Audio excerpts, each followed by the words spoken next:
It's just a one-way racket. And why it is that we accept these intrusions like sheep.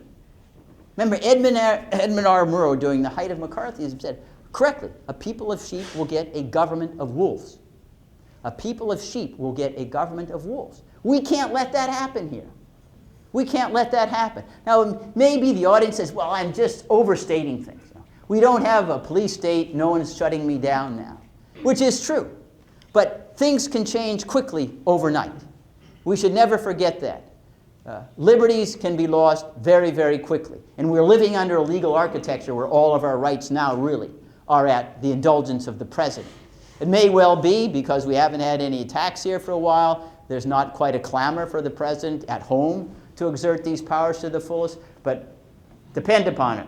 When there's another effort, and there will be at some time, even if it's thwarted, to have another 9/11, the president will stand up and say, we can't tolerate these liberties anymore. Because one of the things that's very striking since 9/11 is that as we acquired more and more information to give us a greater sense of comfort, not that Al-Qaeda and Taliban may not be evil, but they're not a danger to our sovereignty. They don't have cells here that are going to be blowing up buildings every other day. That the authorities have increased. As we recognize the weakness of the opponent, we increase our authority. The National Defense Authorization Act is a perfect example. Why are we now giving the president authority to use the military to arrest us, send us to dungeons with no right of access to courts? 10 years after 9/11, without any congressional hearings, without a single finding that our already huge arsenal of statutes is insufficient to protect us. And it betrays this mentality of submission, of fear. That is the opposite of what was there in 1776, the Battle of Bunker Hill. We do take some risks, because risk is the oxygen of liberty and freedom. We've got to understand that. We don't want a risk-free existence. We destroy all of our freedoms, all of our liberties, all of our institutions that keep the government away. And someone has to have the backbone to say that. It's not that we're foolish and adventurous. We don't purposely do things that create risk. But we know, given the uncertainties of human nature, yeah, we get out of bed. There's 17,000 murders a year in the United States. No one says, oh, gee, and the laws against murder don't work because we keep prosecuting people and they're killing murders. And therefore we have to declare war and murder and go into everybody's home. That's 17,000 a year. We say, yeah, it's tragic. Gabriel Giffords, other people die. It's tragic. But it's the price we pay for civilization to some degree. You know, we all have to be committed to the idea we will accept that risk. We may die, but it's in a noble cause. So we live in a society that doesn't resemble the Stasi, that doesn't resemble the KGB. We're doing honor to those yet to be born and those who are already dead by recognizing the principles that have enabled us to enjoy the freedoms and liberties that we have right in this room.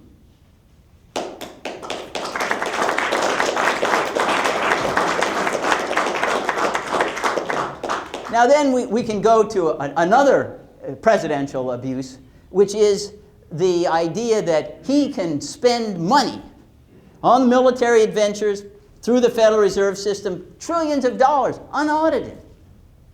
I mean, this is truly staggering. Could you imagine a household, a business, having trillions of dollars get lost, in the cracks, and no sanctions for it? Now, as somebody who architected the Constitution, I wrote in a provision that said, no military spending can be authorized by Congress beyond 2 years.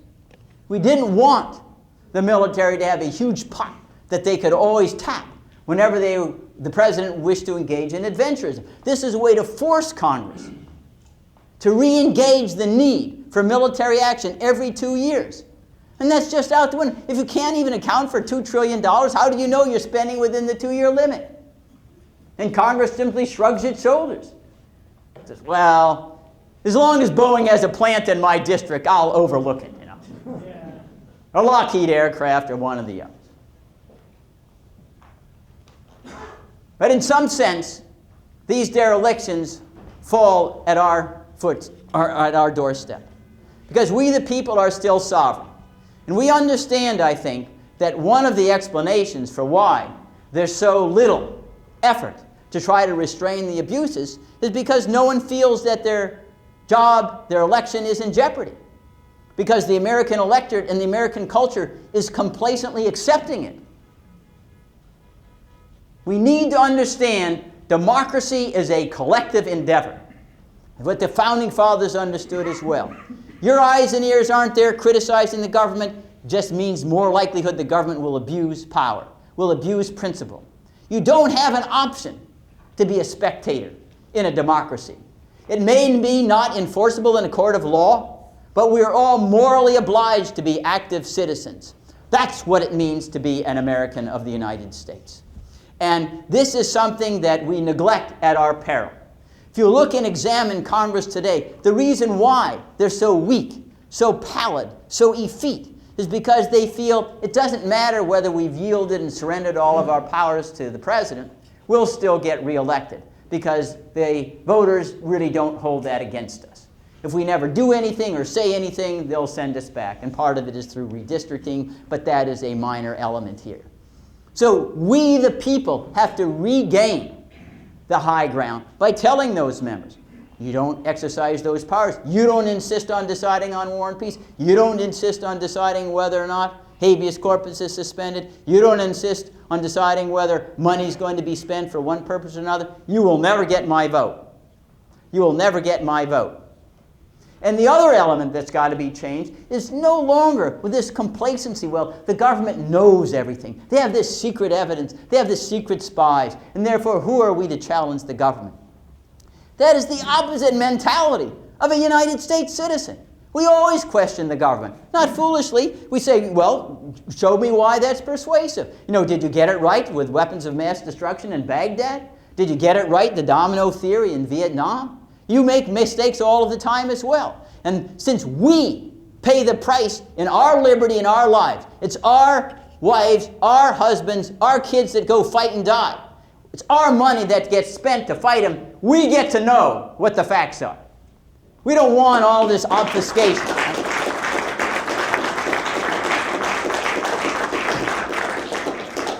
Now, we can look today, and what is the prospect of success? Changing the political culture where I would put a pox on both houses.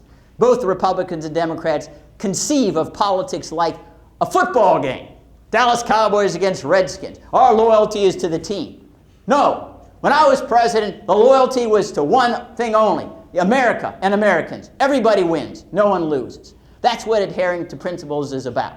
Now I sponsored the era of good feelings. There are certainly party differences, but no one felt when they took that oath to support the Constitution, they weren't muttering under the breath, but really, I'm a Republican or Democrat.